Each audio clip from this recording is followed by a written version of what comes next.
Hey everyone, Darin with Triolo Realty Group. The very common comment that we've been receiving from people is that, well, I'm going to wait and see what happens with the election. This happens every 4 years. This is my sixth election cycle selling real estate. And what I can tell you is that the real estate market never has any drastic moves immediately following an election. So you do have to ask yourself, if my candidate gets in or if my candidate doesn't get in, how is that actually impacting my goal of purchasing and or selling?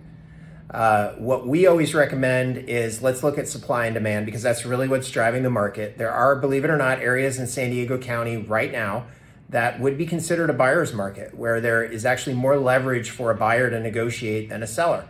And conversely, there's still markets and price points in different neighborhoods where it's definitely a seller's market, meaning there's not a lot of inventory, or the market is full of very, very high demand properties that are still selling in multiple offers. So it's a bit counterintuitive, but every election cycle, we take a page off of Warren Buffett's playbook, is if everyone is saying, I'm going to wait and see what happens with the election, both buyers and sellers, there's going to be less of that activity in the marketplace. So if there's less buyer competition, there's less seller competition, and it always ends up being a market typically of motivated sellers and motivated buyers that want to make deals happen. So if you have questions about this, let's have a conversation about your specific home and your specific neighborhood or the areas that you're looking to buy. And let's talk about inventory. Let's talk about ability to leverage negotiating skills, and let's help you achieve your goals.